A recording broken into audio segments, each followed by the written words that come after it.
Hello everyone, welcome to the class. আজিৰ ক্লাছটো start কৰাৰ আগতে দুটামান কথা তোমালোকৰ সুবিধাৰ কাৰণে কৈ থওঁ। তোমালোকে YouTube চলাব সবেই জানা। তোমালোকে YouTubeৰ আমাৰ চেনেলটো যদি তোমালোকে YouTubeত বিচাৰিব যোৱা তেতিয়াহলে YouTubeটো খুলিবা আৰু ইয়াত এই সাৰ্চ আইকনটোত ক্লিক কৰিবা। ইয়াত লিখিবা দা এডুকা THEEDUCA এত লিখিবা। তেতিয়া তোমালোকৰ এনেকৈ ওলাব আৰু তোমালোকে এইটো চেনেলটোত এইবিলাক ভিডিঅ' হয় চেনেলৰ আৰু এই চেনেলটোত ক্লিক কৰিবা। তাৰ পিছত তোমালোকে চেনেলটোত আহিবা। ইয়াত সাবস্ক্ৰাইব অপচনটা থাকিব, তাত ক্লিক কৰিবা আৰু ইয়াত তোমালোকে ভিডিঅ'বিলাক পাবা। তাৰ পিছত তোমালোক এই প্লেলিষ্ট অপচনটোত যাব পাৰা। তাৰপিছত প্লেলিষ্ট অপচনটোত গ'লে তোমালোকে দেখিবা ক্লাছ 12ৰ এইখিনি ক্লাছ 10ৰ ক্লাছ 9 এণ্ড ক্লাছ 11। তোমালোকে যোনটো ক্লাছত তোমালোকে পঢ়ি আছা সেই ক্লাছটোৰ যিবিলাক ভিডিঅ' তোমালোকে এই ইয়াত ক্লিক কৰিলে মানে পাবা। যদি ধৰা তোমালোক ক্লাছ 12ৰ হয় তেতিয়াহ'লে ইয়াত ক্লিক কৰিবা। তেনেকৈ বাকীবিলাকে তোমালোকে নিজৰ ক্লাছসমূহ বিচাৰি ল'বা। আৰু যদি গুগলত যদি তোমালোকে সাৰ্চ কৰা, গুগলত যদি দা এডুকা এনেকৈ সাৰ্চ কৰা, গুগলত যাবা, গুগলত গৈ পেলাই ইয়াত সাৰ্চ কৰিবা, তেতিয়া আমাৰ ভিডিঅ'বিলাক তোমালোকে এনেকৈ পাবা। So' let's start with the class. আমি পঢ়ি আছিলোঁ ৰিলেশ্যনছ এণ্ড ফাংচন ক্লাছ 12ৰ। আমি পঢ়ি আছিলোঁ টাইপছ অফ ফাংচন, যিবিলাক 1 পঢ়ি আছিলোঁ, আমি 1 পঢ়ি আছিলোঁ আৰু কম্পজিশ্যন অফ ফাংচন পঢ়ি আছিলোঁ। এতিয়া আমি পঢ়িম ইনভাৰ্ছ ফাংচন। আমি জানো ইনভাৰ্ছ শব্দটোৰ অৰ্থ হৈছে ওলোটা। প্লাছ এ যদি হয় প্লাছ এ ইনভাৰ্ছ মাইনাছ, তাৰমানে ওলোটাটো। চিমিলাৰলি ইনভাৰ্ছ ফাংচন বুলি ক'লে, কোনোবা এটা ফাংচনৰ ইনভাৰ্ছ বুলি ক'লে, এটা যদি আমি ফাংচন লওঁ fx x/y, এটা ফাংচন হৈছে fx, তাৰমানে এক্সৰ জেগাত যদি আমি কিবা পুট কৰোঁ তেতিয়া কি পাম? y পাম। আৰু সেই ফাংচনটো ক'ৰ পৰা ক'লে হৈছে? এক্সৰ পৰা ৱাইলৈ হৈছে। এতিয়া আমি সেই ফাংচনটো আমি যদি বেলেগ এটা ফাংচন ডিফাইন কৰোঁ g অফ y, ইয়াত কি আমি এক্সৰ জেগাত যদি কিবা পুট কৰোঁ তেতিয়া y ভেলু পাম। আৰু ইয়াত কি হ'ব? এইটো ফাংচনত কি হ'ব? যদি আমি yৰ জেগাত কিবা এটা পুট কৰোঁ তেতিয়াহ'লে আমি কি পাম? এক্সৰ ভেলু পাম। তো ইয়াত চোৱা, ইয়াত f ফাংচনটো, ইয়াত যদি আমি a পুট কৰোঁ তেতিয়াহ'লে কি পাম? 3 পাম। আৰু ইয়াতোত ইনভাৰ্ছ ফাংচন, এইটো হৈছে ইনভাৰ্ছ ফাংচন। ইনভাৰ্ছ ফাংচনটোত আমি যদি 3 পুট কৰোঁ তেতিয়াহ'লে আমি কি পাম? a পাম। চিমিলাৰলি যদি আমি ইয়াত যদি b পুট কৰোঁ, দুইটা একেই ফাংচন হয়। যদি আমি b পুট কৰোঁ, b পুট কৰিলে 1 পাম, আৰু ইয়াত 1 পুট কৰিলে b পাম, তাৰমানে ওলোটাটো পাম। তো এইটো হৈছে কি? Inverse function. আৰু ইনভাৰ্ছ ফাংচনটো সদায় ইনভাৰ্ছ এনেকৈ লিখে। তো এইটো এনেকৈ ডিনোট কৰে। এটা ইম্পৰ্টেণ্ট পইণ্ট আছে ইনভাৰ্ছ ফাংচনৰ, সেইটো হৈছে যদি এটা ফাংচন f আৰু সেইটো কি হয়? ইনভাৰ্টেবল হয়, তাৰমানে যদি তাৰ ইনভাৰ্ছ ফাংচন এক্সিষ্ট কৰে। যদি এটা ফাংচন f আৰু তাৰ যদি এটা ইনভাৰ্ছ ফাংচন আছে f টু দি পাৱাৰ -1, মানে f অফ ইনভাৰ্ছ যদি ইনভাৰ্ছ আছে, তেতিয়াহ'লে সেইটো কি বুলি ক'ব? তেতিয়াহ'লে এই fটো 1 হ'ব লাগিব আৰু অনটো দুইটাই হ'ব লাগিব, মাষ্ট বি, তাৰমানে হ'বই লাগিব। যদি 1 আৰু অনটো হয় তেতিয়াহে সেই ফাংচনটোৰ আমি কি পাম? ইনভাৰ্ছ ফাংচন এটা পাম। আৰু যদি আমি কনভাৰ্চলি চাওঁ, যদি আমি ওলোটাকৈ চাওঁ, যদি f এটা ফাংচন 1 আৰু অনটো হয় তেতিয়াহ'লে সেইটো ইনভাৰ্ছ ফাংচন, মানে তাৰ সেই ফাংচনটোৰ ইনভাৰ্ছ থাকিবই। প্ৰথম কথাটো হ'ল, যদি কোনোবা এটা ফাংচন f যদি 1 আৰু অনটো হয় তেতিয়াহ'লে সেইটো কি হ'ব? ইনভাৰ্ছ ফাংচন হ'বই। আৰু নেক্সট কথাটো হ'ল, যদি কোনোবা এটা ফাংচন f সেইটো যদি ইনভাৰ্ছ ফাংচন তাৰ যদি থাকে আৰু যদি সেইটো তাৰ ডেট মিনছ কি? ইনভাৰ্টেবল যদি হয় তেতিয়াহ'লে সেই ফাংচনটো কি হ'ব? 1 আৰু অনটো হ'বই। এতিয়া এটা এক্সাম্পল চাওঁ, f of r to r, এটা ফাংচন হৈছে f, ক'ৰ পৰা ক'ৰলৈ হৈছে? r ৰ পৰা r লৈ, তাৰমানে real number to real number. আৰু সেইটো কেনেকৈ ডিফাইন হৈছে? y = fx = x স্কুৱেৰ, এইটো স্কুৱেৰ। Is it invertible? আমাক সুধিছে যে এই ফাংচনটো ইনভাৰ্টেবল হয় নাই, তাৰমানে এই ফাংচনটোৰ f ফাংচনটোৰ ইনভাৰ্ছ ফাংচন আছেনে নাই। তেতিয়াহ'লে আমি কি পালোঁ? ন' ইট ইজ নট ইনভাৰ্টেবল। কিয় ইনভাৰ্টেবল নহয়? বিকজ এইটো কি হ'ব? যদি আমি r এটা যদি ইয়াত লওঁ, rটো কি হ'ব? যি টি হ'ব, 1 হ'ব, 2 হ'ব, 3 হ'ব, -4 হ'ব, -2 হ'ব। তো এইটো r ৰ পৰা ক'লৈ হৈছে? rলৈ হৈছে ফাংচনটো। যেতিয়া আমি 1 পুট কৰিম তেতিয়াহ'লে আমি কি পাম? x স্কুৱেৰ আছে, তাৰমানে 1 স্কুৱেৰ, 1 পাম। যেতিয়া 2 পুট কৰিম তেতিয়াহ'লে কি পাম? 4 পাম। 3 পুট কৰিলে 9 পাম, -4 পুট কৰিলে 16 পাম, আৰু -2 পুট কৰিলে 4 পাম, এনেকৈ পাই গৈ থাকিম। তো ইয়াৰ পৰা আমি কি দেখিলোঁ যে -2ৰ কাৰণেও 4 হ'ল আৰু 2ৰ কাৰণেও 4 হ'ল। সিহঁতৰ ইমেজ ডিষ্টিং ইমেজ নহ'ল, একেটা ইমেজ হ'ল। সেইকাৰণে এইটো কি হ'ল? 1 নহ'ল। সেইকাৰণে কি হ'ব? এইটো মেনি 1 হ'ল। এই এলিমেণ্টটো ইহঁতৰ কোনোবা দুটাৰ কি হ'ব? ইমেজ হ'ব। তো সেইকাৰণে কি হ'ব? এইটো মেনি 1 হ'ব।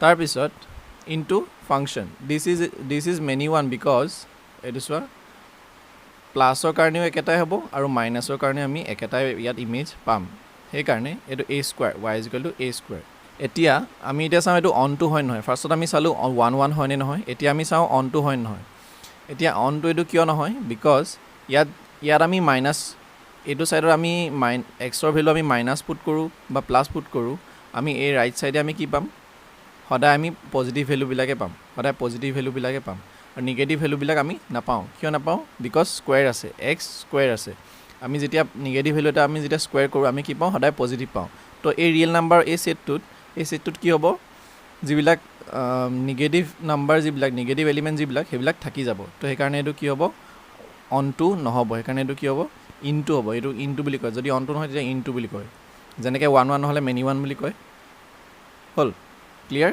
এতিয়া because y does not take the negative values তো সেইকাৰণে কি হ'ল নিগেটিভ ভেলুবিলাক সিহঁতি নলয় বুজি পালা নেক্সট এতিয়া আমি বুজোঁ বাইনেৰী অপাৰেশ্যন কি বাইনেৰী অপাৰেশ্যন এতিয়া চোৱা বাইনেৰী অপাৰেশ্যন যিটো ষ্টাৰ সেই ষ্টাৰটোক আমি আগতে পাই আহিছোঁ আমি আগতে প্লাছ পাইছোঁ মাইনাছ পাইছোঁ ডিভিজন পাইছোঁ এইবিলাক কি হয় এইবিলাকে কি কৰে দুটা নাম্বাৰ প্লাছ কৰে নহ'লে দুটা নাম্বাৰ মাইনাছ কৰে নহ'লে দুটা নাম্বাৰ ডিভাইড কৰে এনেকুৱাবিলাক কৰে তো ষ্টাৰটো কি হৈছে ষ্টাৰটো প্লাছো হ'ব পাৰে মাইনাছো হ'ব পাৰে ডিভিজনো হ'ব পাৰে ইয়াৰ ভিতৰত কোনোবা এটা হ'ব পাৰে তো সেইটোৱে কি বুলি কয় বাইনেৰী অপাৰেশ্যন আৰু সেই বাইনেৰী অপাৰেশ্যনটো কেনেকুৱা হ'ব যদি আমি a ক্ৰছ এৰ পৰা এটা বাইনেৰী অপাৰেশ্যন উলিয়াওঁ তাৰমানে এটা বাইনেৰী অপাৰেশ্যন কৰি পেলাই দুটা এলিমেণ্টৰ মাজত যদি আমি বাইনেৰী অপাৰেশ্যন কৰোঁ ইয়াৰ পৰা তেতিয়াহ'লে আমি সেই এলিমেণ্টটো আকৌ গৈ পেলাই ক'ত পামগৈ এই ছেটটোতে পামগৈ তো সেইটোৱে কি হয় বাইনেৰী অপাৰেশ্যন হয় বাইনেৰী মিনছ হৈছে টু দুটা বাইনেৰী মিনছ টু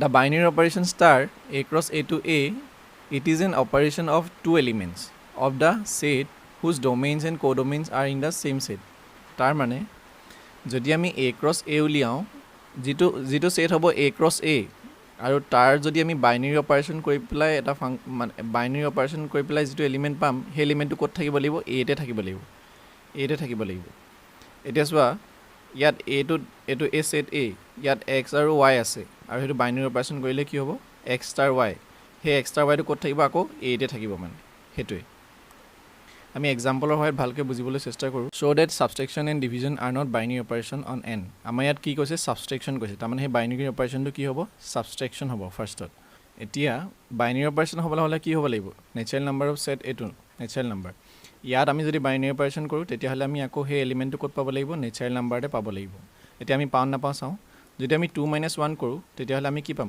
1 এইটো ক'ত আছে ইয়াত আছে হয় আছে এতিয়া যদি আমি 5 - 8 কৰোঁ তেতিয়াহ'লে আমি কি পাম -3 পাম বাট এইটো ইয়াত ক'ত নাই বাট এই এলিমেণ্টটো ক'ত নাই does not belongs two natural number তাৰমানে নেচাৰেল নাম্বাৰত -3টো নাই নেচাৰেল নাম্বাৰ ক'ৰ পৰা ষ্টাৰ্ট হয় 1 2 3 4 এনেকৈ ষ্টাৰ্ট হয় তো নিগেটিভ ভেলুজবিলাকতো ইয়াত নাই তো সেইকাৰণে এইটো কি নহয় ছাবষ্ট্ৰেকশ্যনটো বাইনেৰী অপাৰেশ্যন নহয় ক'ত নহয় নেচাৰেল নাম্বাৰত নহয় এতিয়া আমি চাওঁ ডিভিজনটো হয় নহয় ডিভিজনৰ কাৰণে যদি আমি 4/2 লওঁ তেতিয়াহ'লে আমি কি পাম 2 পাম এইটো ক'ত আছে নেচাৰেল নাম্বাৰত আছে হয় আছে যদি আমি 5/3 লওঁ তাৰমানে দুটা এলিমেণ্ট লৈছোঁ 5 আৰু 3 আমি এটা যদি ডিভিজন কৰিছোঁ তেতিয়াহ'লে এই এলিমেণ্টটো ক'ত নাই নেচাৰেল নাম্বাৰ নাই নেচাৰেল নাম্বাৰ এইটো কি হয় এইটো হৈছে ৰেচনেল নাম্বাৰ তো ৰেচনেল নাম্বাৰটো ক'ত নাথাকিব নেচাৰেল নাম্বাৰ নাথাকে তো সেইকাৰণে কি হয় ডিভিজনটো কি হয় বাইনেৰী অপাৰেশ্যন নহয় ক'ত নহয় নেচাৰেল নাম্বাৰত নহয় এইটো তোমালোকৰ বুকৰ এটা এক্সাম্পল হয় তোমালোকে বাকীবোৰ এক্সাম্পলো চাব পাৰা আৰু এক্সাৰচাইজবোৰ তোমালোকক যিমান আছে চব কৰোৱাই দিয়া হ'ব তোমালোকে টেনশ্যন ল'ব নালাগে next a binary operation star on the set X is called commutative তো আমি কিছুমান এইবিলাক এতিয়া কি চাম এতিয়া কিছুমান আমি ৰুল চাম ৰুলবিলাক ফ'ল' কৰে নে নকৰে বাইনেৰী অপাৰেশ্যন ষ্টাৰ কমিউটেটিভ বুলি কেতিয়া ক'ব যেতিয়া a star b is equal to b ষ্টাৰেই হ'ব যেনেকৈ a plus b is equal to b plus a তেনেকৈ a star b is equal to b ষ্টাৰেই হ'ব লাগিব আৰু সেইটো a bটো ক'ৰ হ'ব এলিমেণ্ট এক্সৰে হ'ব অবভিয়াছলি বিকজ আমি ছেটটো কি লৈছোঁ এক্সে লৈছোঁ আকৌ এই binary operation star a cross a to a is said to be associative কেতিয়া হ'ব a star b star c is equal two a star b star c তাৰমানে এই বাইনেৰী অপাৰেশ্যনটো কি হ'ব পাৰে প্লাছ মাইনাছ ডিভিজন কিবাও হ'ব পাৰে তো সেইকাৰণে প্লাছৰ ক্ষেত্ৰত তোমালোকে এইটো বুজি থোৱা আৰু a b c কেইটা ক'ৰ হয় এৰ হয় এতিয়া given a binary operation star আকৌ আমি এটা operation star হৈছে কোড হৈছে a cross a to a an element e belongs to a if it exists is called identity for the operation star আমি এই গোটেই ৰুলখিনি এটা এক্সাম্পল লাষ্টত বুজিম এতিয়া তোমালোকে ৰুলবিলাক বুজি লোৱা আইডেন্টিটি মানে কি তোমালোকে জানা এটা আইডেন্টিটি ই ক'ত থাকিব লাগিব এ থাকিব লাগিব if it exists তাৰমানে যদি এক্সিষ্ট হ'ব পাৰে তেতিয়া যদি ই আইডেন্টিটি এলিমেন্ট এটা যদি এ সেটটো থাকে তেতিয়াহলে এটো কি ক'ব লাগিব কি বুলি ক'ব identity for the operation star অপাৰেশনটো কাৰণে এটো কি ক'ব আইডেন্টিটি এলিমেন্ট বুলি ক'ব আৰু এটো কি হ'ব a star e is equal to a আকৌ e star a আকৌ আমি a পাম তাৰ মানে যদি আইডেন্টিটি এলিমেন্ট যদি পজিটিভ মানে যদি এডিশনৰ ক্ষেত্ৰত তোমালোকে চোৱা a + 0 ইজ গলে কি পাম আকৌ a পাম তাৰ মানে আইডেন্টিটিৰ এনেকুৱা এটা এলিমেন্ট যাৰ লগত তোমালোকে যদি অপাৰেশন কৰা তেতিয়া হলে আকৌ গৈ পেলাই হে এলিমেন্টটোকে পোৱা তো হেতু হৈছে আইডেন্টিটি এলিমেন্ট নেক্সট আকৌ এটা binary operation star a cross a to a লে হৈছে with the identity element e এতিয়া আইডেন্টিটি এলিমেন্ট e এটা আছে অলৰেডি আমি হেতু ধৰি লৈছো an element a belongs to a is said to be invertible এটা এলিমেন্ট a আৰু হেতু ইনভাৰ্টিবল বুলি কেতিয়া ক'ব যেতিয়া if there exists an element b যদি এটা এলিমেন্ট b থাকে আৰু হে b টোৰ লগত যদি আমি a যদি বাইনাৰী অপাৰেশন কৰো তেতিয়া আমি কি পাওঁ আইডেন্টিটি এলিমেন্টটো পাওঁ ধৰি লোৱা a cross into কাৰণে কি মাল্টিপ্লিকেশনৰ কাৰণে a into 1 is equal to n হৈ যাম তাৰমানে এটো কি হয় আইডেন্টিটি এলিমেন্ট এতিয়া a লগত যদি আমি 1/a into কৰো তেতিয়াহলে কি পাম 1 পাম আইডেন্টিটি এলিমেন্টটো পালোনে তাৰ মানে এটো কি হয় এটো b হয় ইয়াৰ a b টো হয় আৰু এটো কি হয় আইডেন্টিটি এলিমেন্টটো হয় হল তাৰ মানে যদি কোনোবা এটা অপাৰেশনৰ কাৰণে আৰু এই অপাৰেশনটোৰ কাৰণে বাইনাৰী অপাৰেশনটোৰ কাৰণে ধৰা এটা আইডেন্টিটি এলিমেন্ট আছে e a সেটটোত আছে আৰু এটা এলিমেন্ট আছে a আৰু তাৰ লগত যদি আমি কোনোবা এটা এনেকুৱা এটা এলিমেন্ট আমি যদি বাইনাৰী অপাৰেশন কৰো যাতে আমি কি পাও হে আইডেন্টিটি এলিমেন্টটো পাও তেতিয়া হেতু কি বুলি ক'ব ইনভাৰ্টেবল বুলি ক'ব a and b is called the inverse of a obviously b to কি হ'ব ইনভাৰ্স হ'ব যেনেকে 1/a to ইনভাৰ্স কাৰ হয় a হয় আৰু এটো কি হে ডিনোট কৰে a to the power -1 এতিয়া আমি এক্সাম্পল এটা হয়ত ভালদৰে বুজিবলৈ চেষ্টা কৰো গুটেকিটা rule show that -a is the inverse of a for the addition operation plus on r and 1/a is the inverse of a not equal to 0 for the multiplication operation cross on r এতিয়া আমাক কি দেখাব লাগে -a to inverse বুলি দেখাব লাগে কাৰ a আৰু code দেখাব লাগে ৰিয়েল নাম্বাৰত আৰু অপাৰেশনটো কি প্লাস মানে এডিশন এতিয়া আমি যদি তাৰ মানে আমি ইনভাৰ্স হ'বলে কি হ'ব লাগিব এটা আমাক কি লাগিব আইডেন্টিটি এলিমেন্ট লাগিব আৰু এডিশনৰ কাৰণে ৰিয়েল নাম্বাৰত এডিশনৰ কাৰণে আইডেন্টিটি এলিমেন্ট আমি কি হয় জানো 0 হয় বিকজ কেলে হয় 0 বিকজ আমি যদি ৰিয়েল নাম্বাৰ কোনোবা এটা ৰিয়েল নাম্বাৰ লওঁ ধৰি লোৱা 2 ললো 2 + 0 কৰিলে আমি কি পাম আকৌ 2 এ পাম -2 ললো আকৌ +0 কৰিলে আমি -2 এ পাম 0.2 ললো +0 কৰিলে আমি কি পাম 0.2 এ পাম তো 0 টো কি হয় আইডেন্টিটি এলিমেন্ট হয় এতিয়া ইনভাৰ্স হ'বলে হলে কি হ'ব লাগিব ইনভাৰ্স হ'বলে আমি হে 0 এলিমেন্টটো পাব লাগিব যেতিয়া আমি a টো লগত ইয়াৰ বাইনাৰী অপাৰেশন কৰিম আমি কি কৰিম এড কৰিম তাৰ মানে a plus minus of a কৰিলে আমি কি পাম প্লাস মানে কি হ'ব মাইনাস আমি আইডেন্টিটি এলিমেন্টটো পালো নে তাৰ মানে এটো কি হয় বাইনাৰী অপাৰেশন হয় আৰত এডিশন টু বাইনাৰী অপাৰেশন হয় আকৌ যদি আমি ধৰা ৰিয়েল নাম্বাৰৰ কাৰণে আমি যদি বেলেগ এটা ললো a নলৈ যদি আমি বেলেগ এটা ললো 0.5 লৈছো আৰু 0.5 যদি লওঁ তেতিয়া হলে আমি ইটো এলিমেন্ট কি লম -a আছিল এটা মানে আমি কি লম -0.5 লম এতিয়া 0.5 প্লাস এ মানে -0.5 এটা 0 পালনে তাৰ মানে গৈ পেলা কি পালো আমি আইডেন্টিটি এলিমেন্টটো পালো হৈ গল এতিয়া আমি এডিশনটো হয় বুলি গম পালো নেক্সট এতিয়া আমি কি দেখাব লাগে 1/a is the inverse of a not equal to 0 a not equal to 0 বুলি কিয় দিছে বিকজ যদি a equal to 0 হয় তেতিয়ালে 1/0 হ'ব হেতু কি হ'ব আনডিফাইন্ড হৈ যাব হে কাৰণে a not equal to 0 বুলি দিছে এতিয়া আমি কি বুলি দেখাব লাগে 1/a to ইনভাৰ্স বুলি দেখাব লাগে a কাৰ কাৰণে আৰত দেখাব লাগে মাল্টিপ্লিকেশ্যনৰ কাৰণে এতিয়া মাল্টিপ্লিকেশ্যনৰ কাৰণে আমি জানো যে আইডেন্টিটি এলিমেন্টটো কি হয়